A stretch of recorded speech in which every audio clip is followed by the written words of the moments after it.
Do you want to learn more on how to put money to work in regenerative food and agriculture? Follow our video course via investinginregenerativeagriculture.com/course or in the links below. Now, on to the podcast. Imagine if you could, with a single or a few samples of water collected downstream in a watershed, map all of the biodiversity in that watershed. Instead of sending teams to survey the different bird species, placing camera traps, hoping that you capture these crucial species, you can use environmental DNA to map all of the species from bacteria to blue whales. And if you do that regularly, you can actually see if the biodiversity is increasing or decreasing. This is already possible around mining areas and conservation areas. And imagine applying this to landscapes full of agriculture. And what if we add soil sampling and even more cutting edge air sampling to monitor the biodiversity in a landscape? Welcome to another episode of Investing in Regenerative Agriculture, investing as if the planet mattered. A podcast show where I talk to the pioneers in the regenerative food and agriculture space to learn more on how to put our money to work to regenerate soil, people, local communities and ecosystems while making an appropriate and fair return. Why my focus on soil and regeneration? Because so many of the pressing issues we face today have their roots in how we treat our land, grow our food and what we eat. And it's time that we as investors, big and small, and consumers start paying much more attention to the dirt/soil underneath our feet. In March last year, we launched our membership community to make it easy for fans to support our work. And so many of you have joined as a member. We've launched different types of benefits, exclusive content, Q&A webinars with former guests, Ask Me Anything sessions, plus so much more to come in the future. For more information on the different tiers, benefits and how to become a member, check gumroad.com/investinregenag or find the link below. Thank you. Welcome to another episode, today with the head of nature positive supply chains at NatureMetrics, the home of cutting edge biodiversity monitoring. Powerful, scalable biodiversity data delivered safely and sustainably using DNA. From bacteria to blue whales, they monitor biodiversity in contexts ranging from conservation to environmental impact assessments. Welcome, Cath. Hi, great to be here. And shout out, first of all, to Paul Chatterton, who mentioned NatureMetrics that I didn't know about yet. A shame on me, obviously, and got very, very interested in what you are doing in the conservation space and starting to look at the agriculture space. So we'll unpack all of that, what it means, they're using DNA, what it means, the water side, how can you measure blue whales and all of that. But let's start with a personal question. How did you end up going this deep into biodiversity? So I think my whole life has really been around biodiversity and nature. I mean, as a kid, I loved being around animals, being outside. I grew up in New Zealand where we have amazing biodiversity on our doorstep. And it really, as I grew up, it was what I wanted to do as a career choice. I sort of studied zoology at university and then really became aware of the challenges that the world's nature is facing and decided that that was what I wanted to do with my life. I wanted to try and help restore nature, biodiversity, to make sure that we were going to have something around for future generations. There are many different paths that you could have, even in that specific, let's say, tree of life branch, you could have taken, and you ended up working at a very exciting startup. Well, what was the journey like? It wasn't straight to that. You've worked in many different places. How did you decide at some point to maybe not stay in academia, but to join the corporate world or to join, let's say, the commercial world, and then ending up at a startup where life is not always easy and quite exciting, but also quite challenging, I can imagine, compared to being in a university somewhere and studying super interesting biodiversity stuff, obviously in New Zealand. I mean, there are places you can spend your whole life studying stuff there, but you decided to move. Yeah, so I started off in academia and I love research, but there was this growing frustration about the fact that academic research, so much of it just goes and sits on a dusty shelf and nobody reads it or uses it. And there's this huge disconnect between the practitioners and the people that really need the evidence and the researchers that are producing it. And for me, it feels like sometimes a really inefficient way to create impact. You know, you spend years and years trying to answer one very specific question. You then spend years trying to get that published as an academic article that nobody reads.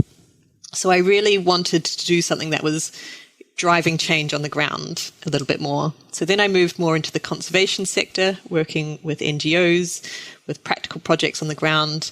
And again, that was great, but I wanted to try and drive impact at a slightly bigger scale. And I was just really conscious through the work that I was doing of the impact that the private sector was having on biodiversity, but also the power that they had to change. So you can see that they can be so nimble, when they're motivated, the private sector can change, at a much faster pace than policy can change, for example. And through that, they can have massive impact. So that was when I started to work more closely with corporates on helping them understand how they could start to measure their impacts on biodiversity and then manage those impacts. And when you were in academia, I imagine, I've never worked in academia, but it's relatively easy to stay there for a longer, like once you're in, you can stay there for a long time. You said, no, there was this growing frustration with time as well, like not the most efficient way of creating impact.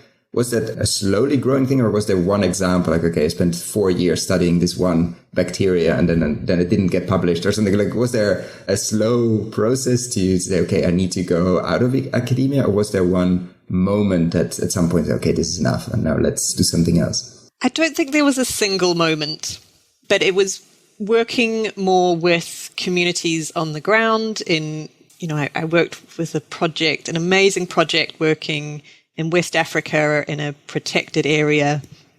And it's just that disconnect between the practical tools that local communities need to enact change on the ground and the kind of questions that you're answering with some research project conducted by predominantly Western scientists on the other side of the world.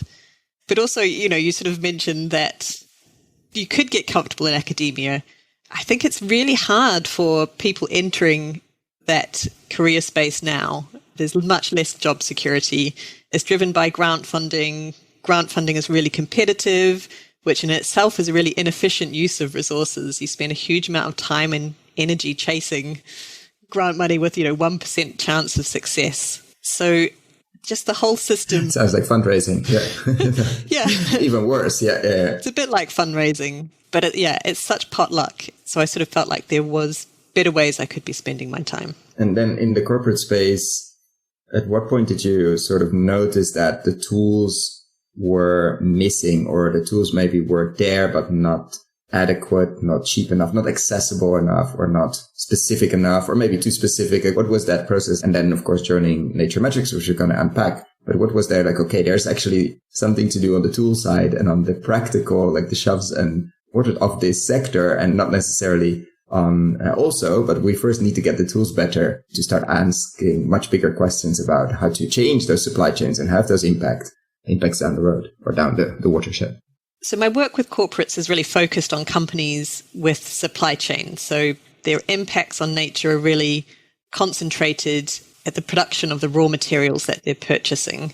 So that tends to be agriculture. So we see in the space of kind of corporates and biodiversity, so the extractive sector, for example, is quite well advanced in how they measure their impacts on biodiversity. But that's partly because they make a lot of money out of a small area of land. And there's also a lot more regulation around it. Meaning the mining sector, anything that literally digs stuff out of the ground. It's usually, even though they're big, it usually are relatively concentrated on around and in the mine. And there's a lot of regulation around what they can dump in terms of water use, etc. Like they're under a lot of scrutiny compared to some other also extractive sectors, but maybe they dig a bit less deep, like a lot of the players in the agriculture space. Yeah, so the mining sector, also infrastructure, so people building things.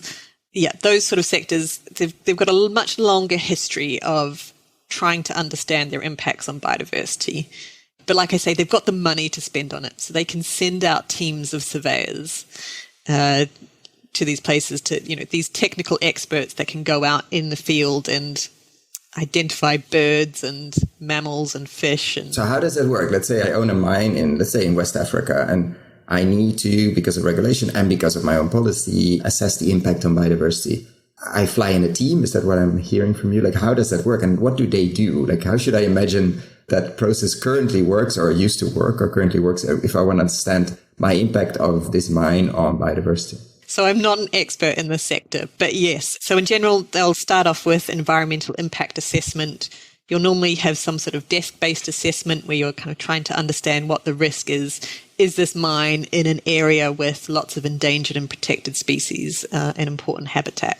But then, yeah, absolutely, you will need experts in the field. And sometimes they may have access to local experts, but a lot of the time they won't. And so they will be flying in teams of people who have expertise to go out and survey these sites for different birds, etc. So they go around and spend weeks in the areas, or quite a few days, I'm imagining, to survey and to capture the biodiversity, the full scale, which is super difficult and very expensive, I'm imagining. Yeah, absolutely. So you can imagine that when you then think about a different sector like agriculture, it's just not feasible.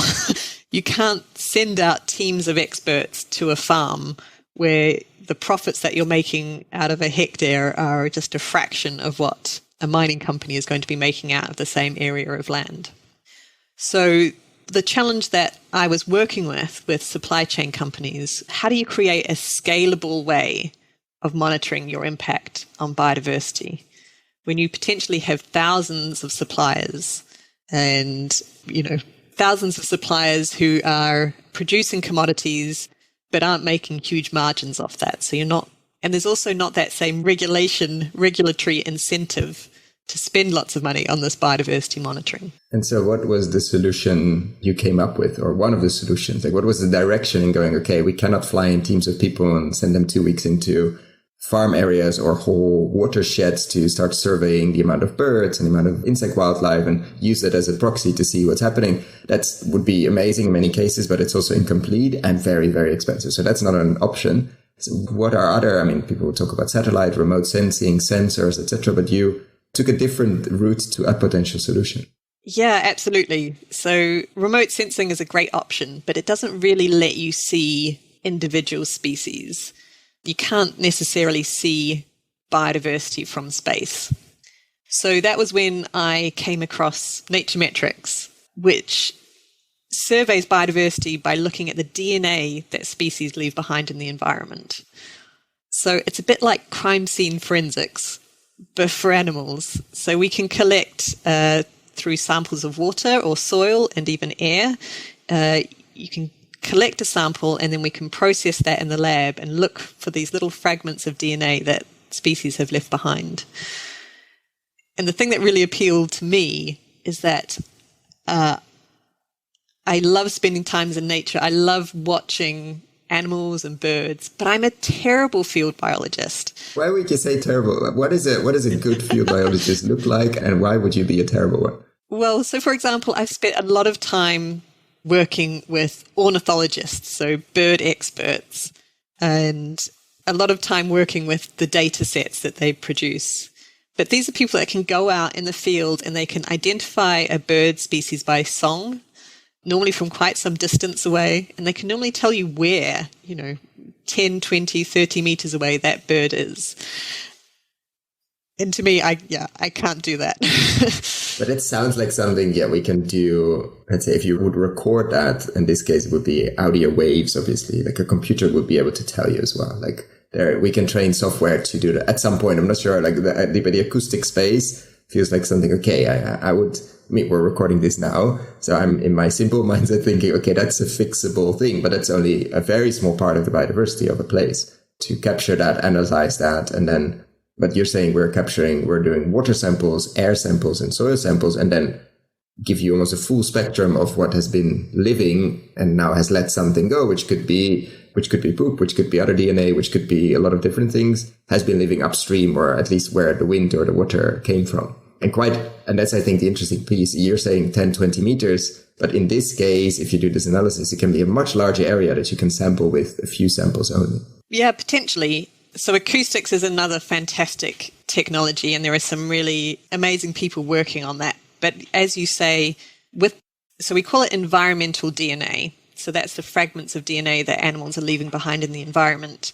And so with eDNA, we can sample like the whole diversity of life. So we can look from bacteria to blue whales, I think, as we mentioned earlier. And for me, what's really exciting about DNA is that it gives us this really unbiased view of the ecosystem. So a lot of these traditional surveys led by technical experts in the field, they're focused on those really charismatic species. So the birds and the chimpanzees and elephants and even in the birds, maybe the ones we know the song of, the ones we don't know, we are not even captured, I'm mentioning. Bird experts would probably be able to cover everything that was in the relevant local environment. But whilst, those charismatic species are the things that we really connect to and think about when we think about nature, that is not necessarily the biodiversity that's fundamental to a functioning ecosystem. So that's not necessarily the biodiversity that is really underpinning our economic systems. Which would be the bacteria, the insects, like the non-sexy ones, basically, are the ones we actually should be. And we're not following them. Would you say we have no really good overview in many places, like many conservation areas, but also many farms for sure? Most of it is sort of in the dark. Absolutely. So the soil microbiome is fundamental to global agriculture. Without a functioning microbiome, we don't have crops.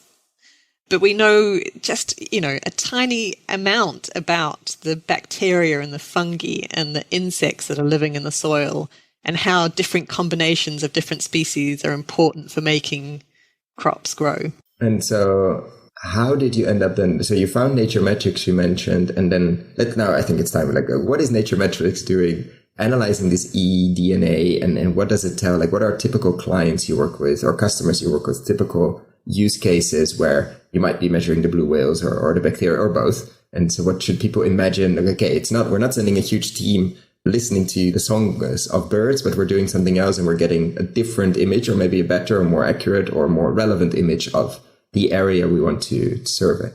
So we have a huge range of clients. So as I mentioned previously, a lot of our work is with the extractives sector, so mining companies, infrastructure, so property developers.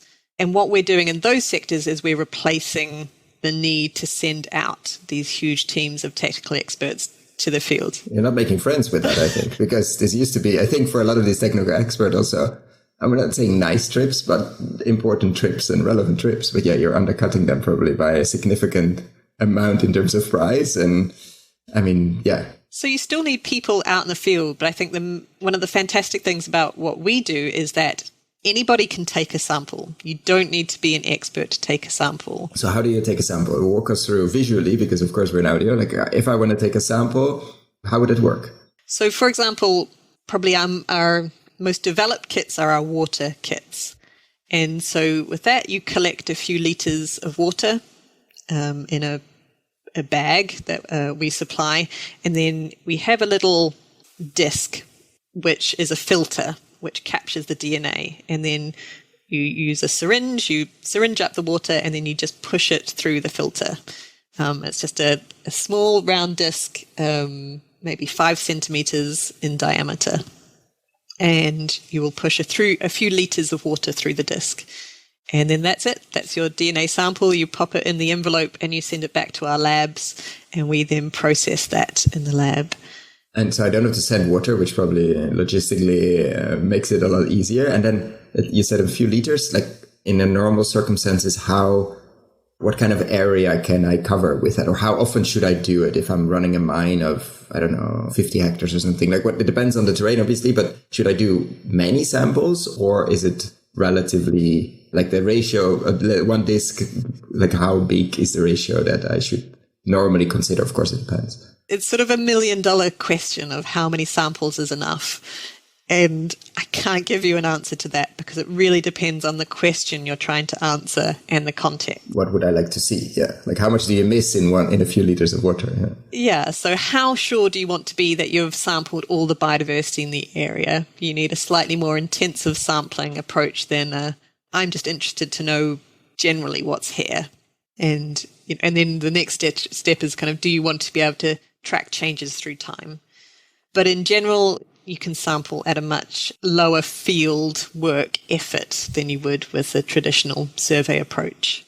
And if you're thinking about things like water catchments, it can be a really effective way of sampling biodiversity at that catchment scale, because DNA does, of course, move with the water. So if you're sampling downstream, you are capturing some of the biodiversity from upstream as well. And you've seen surprises in there, right? In conservation areas where people thought, I think Paul mentioned at Chatterton, of that certain things were or extinct or were living anymore in that part of the river system and only in the other part. And actually the DNA showed that they were absolutely also living in other areas than we thought until now. Because of course, if you have very thick jungle, for example, we can only go so far with the search teams. And the DNA doesn't lie. Like if it's there, it had to be upstream in the watershed somewhere. It's not that it just comes, it doesn't go upstream by itself. Yeah, we've had some great examples of species that are new to an area that we've rediscovered. But I think one of my favorite examples is the pygmy hippo, which is, as you might guess, it's a tiny hippo. It lives in West Africa. It's incredibly rare and endangered. I worked on this conservation project in Sierra Leone, and we knew there were pygmy hippos around this national park, but people that had lived adjacent to that national park their whole lives had never seen the pygmy hippos. And we spent a huge amount of money on putting up camera traps and doing all sorts of surveys to try and find these pygmy hippos. And you might get one photo across thousands of nights worth of camera trapping effort. And then when you use eDNA approach, you can just take samples of the water and there are pygmy hippos all over the place. Can you see how many as well? Or you can maybe see over time if it increases or decreases? Like how likely is it that this DNA mixes like in water in terms of like it gets picked up? Probably that's research you're doing now. Like what is the ratio of missing things versus capturing it? Even if you like, how big was this watershed and how many samples did you have to do? Or was it literally, like you said, a few liters and we understood that in this national park or around it actually were quite a few pygmy hippos? So it was more than a couple of liters to find these particular pygmy hippos. And this particular project was in Liberia. So you can't directly equate we sort of look at more presence absence of animals. So sometimes if you have a greater amount of DNA in your sample, that tends to correlate quite well with abundance, but it's not a 1-to-1 ratio. It's not a gram to pygmy hippo ratio. No, that will be too, but you know the direction. Like if they suddenly disappear or the quantity starts increasing over time in multiple samples, there's an indication of something is happening. Yeah, absolutely. Especially if you're going back to the same place at the same time of year to repeat the sampling and looking at the same species, then that gives you a great way of looking at trends. And we also, within NatureMetrics, have a fantastic team of data scientists who are working on, amazing modeling techniques which help translate their kind of that one or two or hopefully more samples into what is the likelihood that we missed a species that was actually there. And what have you done any work around the agriculture part of this? Because runoff is a huge issue. And as I said before, somebody, I don't remember which farmer said it, like it's probably the best way to analyze a farm or to know if a farm is going in the right direction or not is to analyze the water that leaves the farm at the lowest point on the farm. But of course, these are also extractive industries, but not as profitable as certain other ones. So have you done any work in agriculture? And if not, why? And how can we fix that? So agriculture is an emerging sector for us. So we can see lots of potential applications of the technology. So as you mentioned, we can look at water quality. So there are, groups of particular species that are really good indicators of whether water is polluted or not polluted. So what we're working on at the moment is how do we turn our kind of lists of species into useful metrics that can then inform decision making. So freshwater pollution indices are a great application of our technology. But of course in soil, I think the most exciting thing is looking at the soil microbiome.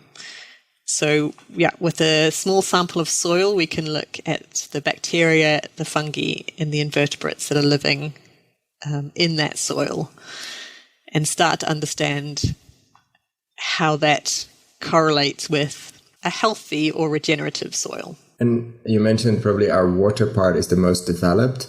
What is different when you're analyzing soil? And could you be analyzing soil also indirectly through water that is runoff that went through the soil? Like how different is that approach if we say, okay, we want to analyze a few liters of water and if we do that in a number of places, it gives us a good idea of the watershed, which sounds like huge. In soil, I don't know, it feels immediately to me that, okay, we have to do more of that because it's more local. Is that a right thought, or how different would soil sampling or soil analytics be compared to water? And then we go to air, which also sounds amazing, but I don't know how, I cannot even imagine how to do that. So yeah, you're right. I think the biodiversity in the soil is not moving in the same way that the DNA in a waterway is. So you need a different sampling approach. So if you want to characterize the microbiome of a field, you would want to take probably multiple samples of that field. Or if you are not that worried about the variation within a field, you just want kind of to know in general what the microbiome looks like across that field, you can use lots of subsamples. So you take lots of subsamples across your field, a bit like you might do for chemical sampling, mix it all together, and then you kind of get an average result. And then do you need to, because you cannot push it through a filter, like then you need to run water through it to sort of dissolve this, or how does it work? So we don't use a filter for the soil samples. You would literally send us a small, few grams of soil, and that's what we would analyze in the lab. And how different is that result, or would that result be compared to, for instance, after a rainy day, taking a bit of the runoff water from a field? Would they be able to tell us fundamentally different things? Or would you say, no, soil sampling is in this case better, more complete? Or because as we see with the conservation side, like the bacteria or the DNA left over, they travel with water. How would that differ? Or it's not such a relevant approach to look at that low, like the water running off from a farm or travel through a farm? I think it would depend on your question, but I think runoff, you wouldn't get a very accurate representation of kind of the soil on the field from which the runoff came, I guess. And then air, how does air work? Like an air sample, I can imagine you open a pot and you close it, but that's probably not the approach. So this is cutting edge. That's what I want to know. Work. So this is probably a great example, actually, going right back to academia. NatureMetrics work is founded off the back of, so our founder, Kat Bruce, she did her PhD on metabarcoding, which is what we call when you're processing a sample and looking at lots of species, basically looking for all the species in that sample. So really, NatureMetrics was founded on the idea of, well, we've done cool science, but we really need to find a way to apply it and have impact. So eDNA is complete cutting edge. It's work that we're looking at in collaboration with academics that are leading on this. The idea is that, you have some sort of suction system to filter the air itself. But it's the same idea. We know that DNA exists all around us. We're all shedding DNA the whole time. Animals are no exception. We can capture that. Animals and trees and plants, etc. Although probably in water, it's, I wouldn't say easier, but it moves downstream. Like you sort of know where it comes from and where it didn't come from before. But of course, it could be influenced by rain. It could be influenced by many, many other things. Now I'm just thinking that it's not that easy. But air feels like it just moves randomly. So how do you contribute that to a place or a biome or a watershed? But then it probably tells you a lot more different things if you're able to do that. So sure, air is going to move and water moves. But the reality is that you still get a much stronger signal from things that are in their immediate environment. So you're much more likely to pick up the person standing right next to the filter than you are the rhinoceros that's 20 kilometers away. True. And so you said agriculture for us is an emerging space. What needs to happen? What would be an ideal agriculture client in the space? Could be, of course, a large food company or something. But if somebody's listening, what would they should imagine as an ideal case to push the boundaries or to be on the cutting edge? To do both air and water or soil and air, etc. What would really excite you on the agriculture side, on the soil side? So I think we're really interested in soil sampling in the agricultural context and working with people that can help us translate the data that we get into meaningful metrics. So the soil microbiome, it's not just a list of species. You don't get a list of 20 birds or whatever. It's thousands of bacteria and fungi and invertebrates. And turning that into something meaningful is much more difficult. And it can really depend, right? I mean, the ideal ratio of bacteria to fungi in one cropping system might be different for a different cropping system or soil type. So what we're really interested in is just testing out the approach in as many different contexts as possible. What I'm particularly interested in, though, is how do we create a scalable monitoring system for the agricultural space? So it has to be a different business model to how we operate with extractives, because you're not making millions of dollars out of a field. Yeah. Except maybe a few small areas where we make very, very particular collective wines for collectors. But the rest of the ag industry, unfortunately, is not operating on those margins. No. So it has to shift from it has to be a different approach. That's what you're saying. Yeah. And so what I'm really interested in is we have all these big corporates who are dependent on agricultural outputs, and they're making big commitments to things like regenerative agriculture. How they're implementing those commitments, how they're supporting their suppliers, sometimes a little bit opaque. What I'm really interested in is bringing the corporate players, to the field level to push them to develop the measurement approaches they need to really evidence the claims that they're making and hopefully supporting their producers in. And for that, I think we need a different scale of approach to monitoring. So, and where I think DNA has real value is, we were talking about water catchment, so monitoring biodiversity at the scale of a water catchment. So can we do that at the same scale for agriculture? So can we start to monitor biodiversity at the landscape scale? So rather than having the onus on an individual farmer to fund the measurement approach himself, we look at the bigger picture. We get people to co-invest in the measurement. We look at kind of measuring those outcomes at a much larger scale. So sort of thinking along the lines of, we see landscape and jurisdictional approaches developing as solutions to sustainable commodity production. So let's kind of harness that model and see if we can deploy biodiversity monitoring as part of those programs. And let's say you have a landscape where one or two or multiple corporates are buying a considerable amount. So there's an influence, there's an interest to monitor. How would you approach it to figure out where to sample? Like, how do you pick, okay, we don't work on a farm level, so we can pick any farm or any spot on a farm. How do you normally approach that as well? But how would you do that in agriculture? Okay, we have 3 ways of sampling, where to do what and why. How difficult is that but if you have the whole landscape and there's somebody paying for it, is it then still very tricky to figure out, okay, we have to be there, and there, and that point probably is not so essential to measure, but it would be nice. Like, how do you prioritize with, you could, of course, you only have limited resources, not that you can do 10,000 sampling. So how do you prioritize the spots where you catch air, water, and or soil? So I think that's probably what we're really looking for partners for the opportunity to test out. There are kind of rules of thumb. You can look at your landscape, you can look at the different crop types and landscape types and habitat types, and you can, break those up and you can sample a bit in those different types of areas.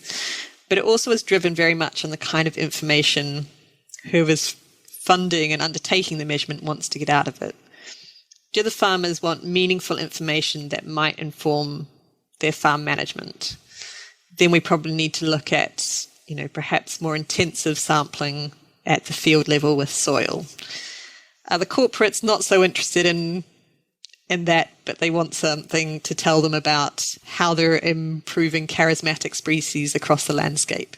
Then we might look to use the water sampling, for example. So I should have said, water's great because you don't just pick up the species living in the water, you pick up a lot of the species living around and interacting with that water. Not just the hippos, but also the birds. Yeah. But it's a much wider net and doesn't tell you specific on a field level, obviously, like if a field is moving forward or not, and if it's improving. And then, of course, you might have in a landscape also the conservation areas where there's a different need as well to what to communicate and what you want to learn. But I think we keep coming back to that on the podcast as well. The landscape approach is absolutely essential, not just for the biodiversity measurement, but in general, because you want to be changing your practices and improving your land if you're a farmer in a landscape that's also moving forward, because otherwise you're really fighting against way too much. So that keeps coming back as an absolutely crucial piece of the puzzle. For me, I think it's a really practical way of taking corporate engagement in agricultural sustainability forward, particularly around the context of biodiversity and nature, because biodiversity is not the same as carbon. A ton of carbon is the same whether it's released in Brazil versus America, whereas the impact you're going to have on biodiversity is going to be very different depending on your sourcing your ton of soy from Brazil versus America. So context is really important. But of course, these global multinationals who are making all these commitments to regenerative agriculture, very few of them have traceability to the site level. They're not working with individual farmers. So I see a key way for them to engage in this space is at that landscape scale, because they will know, well, we know we are sourcing soy from the Cerrado in Brazil or cocoa from Cote d'Ivoire. So they know the landscapes that they're operating in. And I think that's kind of the right spatial scale for them to engage in sustainability initiatives. Yeah, and then it becomes much more practical as well and it is part of that decommodification, like you are working in a landscape. It's not that you can just switch and go to some cheaper soy somewhere else, which happens a lot. But the whole process of decommodifying it means you have longer ties to the same traders and indirectly to the same farmers. And you want to make sure that is moving forward. And let's say in terms of costs, I'm imagining it's much more bearable for the large corporates. Like if you want to, because a lot of them are making huge commitments on carbon as well, and it requires a lot of sampling to say something relevant about it. Of course, there's remote sensing, but it has its limits. Like is this an easy add-on to that? Like in terms of cost to monitor biodiversity, and would it be easy to add it to these kind of projects because the cost is there but relatively limited? Or also there we have to work to bring down that cost of, like some companies are doing in the carbon side, like easy measurement tools, not that deep, but still really innovating on that side? Or would you say like actually this is in the grand scheme of things of a landscape approach of a corporate, this would be, I wouldn't say a rounding error, but it's not so difficult to get it into a project like that because it's compared to extinction agents, changing management, different machinery, this is relatively small. I think it probably is a relatively small cost, but there is still a mindset shift that's needed. These big corporates are not prioritizing resources for measurement, I don't think. They don't have the budgets to do this sort of work. I mean, I think there's an obvious business case for it, and they're doing all this work on carbon. A lot of the work they're doing on carbon has benefits for biodiversity as well. So for marginal additional investment, they could capture that information and really shore up their sustainability claims. Because if you're doing a soil sample for carbon, I mean, the step to sending it also to you is relatively small. I mean, of course, you have to pay for the analytics, but somebody already did a soil sample. Yeah, it's maybe not quite that straightforward, but if you've got somebody in the field taking samples, then absolutely, they could be taking samples for biodiversity at the same time. But traditionally, I mean, we have this challenge that nature has historically been undervalued by our economic systems. I mean, we are in the situation... That's an understatement, yeah. Undervalued is an understatement. It's mostly been at zero or negative, yeah, as a cost, yeah. Not valued, yeah. I mean, we're in the situation we're in because big corporates, farmers, I mean, we get these ecosystem services for free. And so it does require a change of thinking to suddenly be like, well, there is value in collecting information about biodiversity. There is value that I'm willing to pay for. I mean, I still have a lot of conversations with these multi-billion pound companies where they're expecting biodiversity data to be served up to them for free, to be provided by conservation NGOs.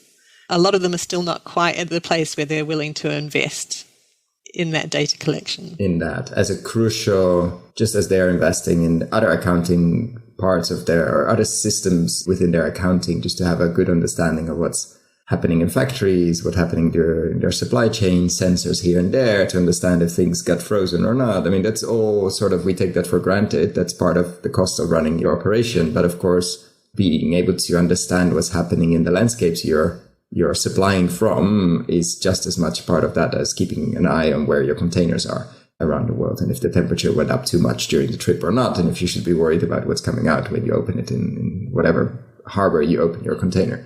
Yeah, no, that's a very good point, actually. And so this brings up a question I always like to ask at the end as well, but would that be something, like if you had a magic wand and the magic power to change one thing overnight, would it be something on that side or something completely different? Like you can mention anything from global consciousness, I usually say better taste, or having a carbon price, like taking away all subsidies. We've had a lot of different answers to this question. It doesn't have to be on corporate biodiversity awareness, but what would you do if you had a magic wand? That's the most difficult question, I think. I mean, fundamentally, I think if we want to reverse the situation we are in, and that is the dual crisis of both nature and climate, we need a way to value and embed biodiversity, ecosystems better, into our business practices. And I don't think businesses will achieve it alone. I think we need much better regulation. But yeah, if I could wave a magic wand, for sure. Would we have a price on biodiversity? I think is not perhaps quite the place I would take it to. But there needs to be incentives and disincentives for how we operate and use our natural capital. And what if you would be on the other side of the table, not on the corporate side, but let's say on the investor side? There are a lot of people, even people are setting up quite significant funds saying we're going to invest in biodiversity, we're going to put money to work, etc., etc.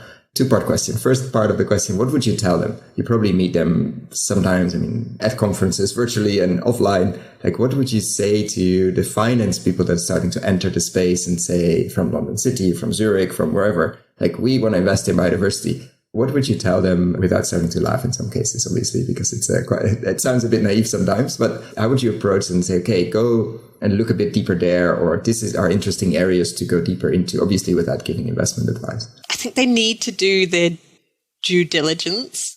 They need to build good partnerships. You sort of see this narrative of suddenly nature exists and has value because finance has realized. Decided, yeah. Has decided.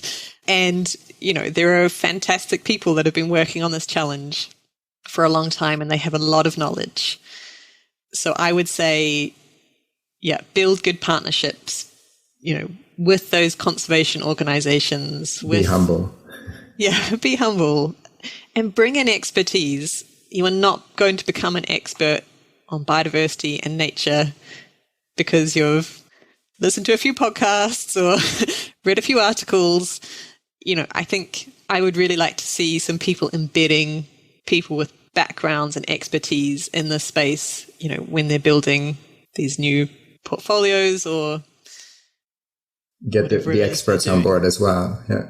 No, I think it's the same. We see I get a lot of decks on carbon companies or they're focusing on soil carbon, etc. And I always click very quickly to the team page. First of all, see the diversity, which is often shockingly low, but also where's the farmer? Like, where's the person that actually is dependent on a farm for his or her livelihood and decided that this is an interesting endeavor to spend some of his or her time on, which is usually running very, very low. And most of these, shockingly, don't have any connection to any farmer. And the first question I always ask her, when was the last time you were on a piece of land? And it's scary to get the answers to that and how much money gets raised and burned. And I think Robin O'Brien of Replant Capital mentioned in an interview a long time ago, he sees this Silicon Valley ones raising crazy amounts of money and then not going anywhere because they don't have any product market fit because they didn't really go to the market. and they didn't really spend the humble time on farms. And I'm imagining it's the same in biodiversity. Like there's a lot to learn on the field and in the water streams and with the people that have spent a lot of time there. So it's absolutely crucial. So what would you do if you would be in charge of a large investment fund? Like tomorrow morning, you wake up and have $1 billion or even 10 billion. Like the billions keep growing these days with inflation. So we might have to put an extra zero, but let's say a lot of money or £1 billion to invest and put to work. Could be very long-term investments, but definitely investments. I'm not looking to an exact pound amount, but what would you prioritize? What would be the main themes or parts or technology, or is it investing in, like, what would you focus on? So I think, like you've just mentioned, the connection to the farmer is key. So investing in farmers, I think particularly smallholders who are going to need the most support in making any big transition. I'm much less interested in big agribusiness. I think if they have the will to change, I'm sure they can make the changes. But there are a lot of people that are fundamental to our agricultural systems, food systems, that will need a lot more support. And I think if you can empower them with the right tools and training, then we could make quite a big difference. And I guess a frustration I have is that, we see so much of this money, it's run by people, behind desks in Europe or America or wherever it is. How can we find a much better way of deploying that money with local communities? We see some amazing things that can happen with microfinance.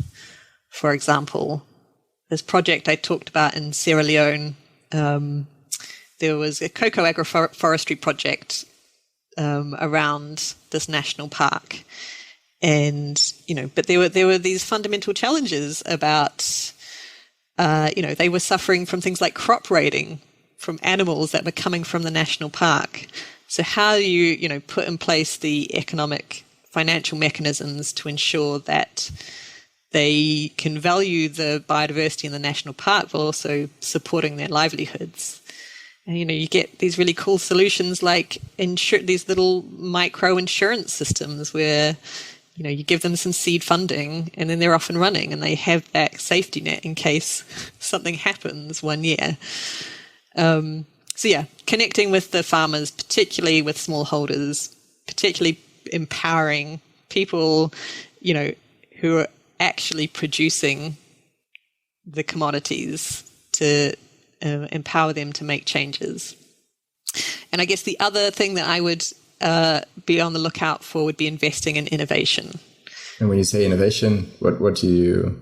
Better air sucking machines? No. What is innovation you get excited about or you wish we had already and not still being developed? So, my background, of course, is much more about monitoring and evaluation, which I guess is the less exciting side of a sustainable transition. If I knew more about innovation that was going to help drive the sustainable practices, great, I would invest in that. But I am really excited about the innovation that we see in better ways to understand our agricultural systems. So whether that's eDNA or some exciting, there's this really cool startup that's using acoustic monitoring to look at pollinator populations, for example. Tell me more about that, because it sounds like we want to interview them. Yeah, no, I think like the tools, the enabling tools, I think the shovels and it's like how to build this industry is fundamental.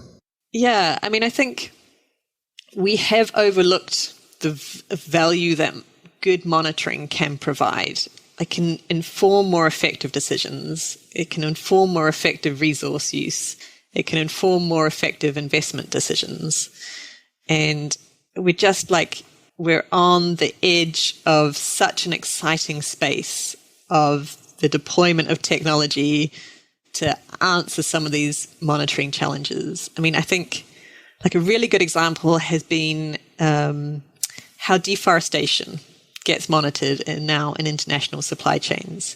We have a global map that gets updated, pretty much every day, showing exactly where deforestation is happening in the world. Something like that for biodiversity would be amazing. So if you had that for biodiversity or a global map for soil health, that you could track the changes on an annual or a monthly basis, depending on, climate and other things. How cool would that be if you could see soil health or biodiversity from space? Yeah, no, we just recorded a few weeks ago, recorded an interview actually with Ish and Tom on OpenGeoHub, sorry. And one of the articles they wrote is everybody has the right to know what's happening on our home planet or on our planet. And we were discussing how do we get access to the satellite data? How do we translate it into something useful for the land steward, the farm manager, whoever, exactly the conversation we had here. So I will link that one below as well, because I think we are on the crux of starting to actually know and see what is happening on our home planet. And then hopefully we take action. But first is knowing it is no longer good enough to say, okay, I didn't know that tree was being felled, or I didn't know that illegal road was being built, or I didn't know that that field was being sprayed, even though we're paying the farmer, or even though the company taking the grain had an agreement that it should be organic or should be beyond organic, et cetera, et cetera. Like that kind of level of transparency, we need it because we're on a full planet and we're having to manage these resources fundamentally different. So yeah, there's this fundamental way you can use this information to encourage compliance. But I think there's also, you can flip it, right? In terms of knowledge is power, and we can also use that to do things better in future, like testing interventions. Absolutely. Yeah. We can see the effect of things if we have a good map of biodiversity even on a landscape level. Like, okay, we start switching certain fertilizer inputs, especially with these high prices. But in general, we start switching to certain biofertilizers. We start integrating trees into ecosystems. What does it do to the overall ecosystem? Biodiversity is something I don't think I've ever really monitored, at least not at scale. And then, of course, looking at the climate and all of that, like how does it influence the full ecosystem, the full landscape is extremely exciting. Super. Now, I want to thank you so much. I want to be conscious of your time as well. And thank you so much. There's so much more to ask, but we'll have you back and unpack more, especially as you're getting more and more into the ag space, let's say, and the exciting ways of using eDNA into changing management practices and changing large scale, or changing the practices at a large scale, or at a lot of hectares or acres or whatever we're managing, because that's the impact we need. So thank you so much for your time today. Yeah, my pleasure. Very happy. If anyone has any questions or wants to find out more about DNA-based monitoring, happy to talk to them. Super. Yeah, I'll put quite a few links in the show notes. And so anybody interested to run tests, pilots, etc., get in touch, and we'll get you in touch with Cath, obviously, to start pushing the work more and more into the other extractive industry, which is ag. Sounds good. If you found the Investing in Regenerative Agriculture and Food podcast valuable, there are a few simple ways you can use to support it. Number 1, rate and review the podcast on your podcast app. That's the best way for other listeners to find the podcast, and it only takes a few seconds. Number 2, share this podcast on social media or email it to your friends and colleagues. Number 3, if this podcast has been of value to you, and if you have the means, please join my membership community to help grow this platform and allow me to take it further. You can find all the details on gumroad.com/investingregenag or in the description below. Thank you so much, and see you at the next podcast.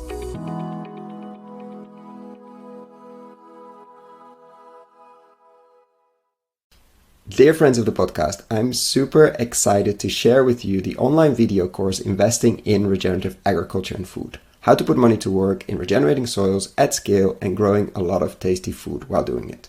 Why are we doing this course? After 100 interviews and more than 100 hours of audio asking the question how to put money to work in regenerating soils, and have been following the space since 2011 and recording these podcasts since 2016, we thought it was time to share our lessons learned. What have we seen in the space over the last years?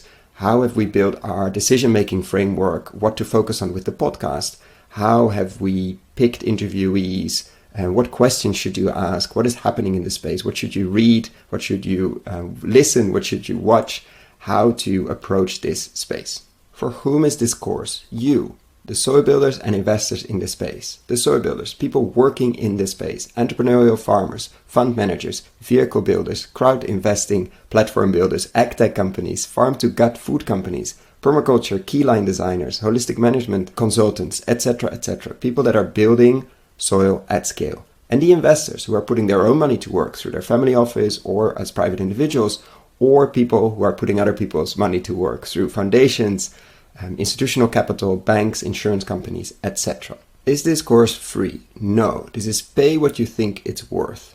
Meaning I have no way of knowing what this course will be worth to you. And I'm very aware that among the listeners of this podcast, we have people with very different means. So I'm inviting you, if this course is creating value to you, and if you have the means, to consider paying what you think it's worth. Thank you. So what is this course? It's currently a series of 17 videos, mostly ranging from 10 to 15 minutes, plus PDF slides, so you don't have to ride along.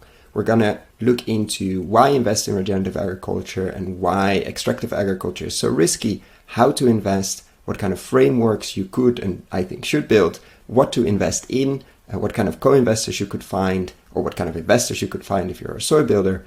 Every lesson will have a digging deeper part where I will share what kind of reports, what kind of interviews, what kind of videos you can look into if you want to dig deeper. We're going to look at nutrient density, landscape design, and a lot more. So what is it not? It's not a list of investable deals. Unfortunately, that doesn't exist in this world. We're really at the beginning of the regenerative agriculture and food revolution.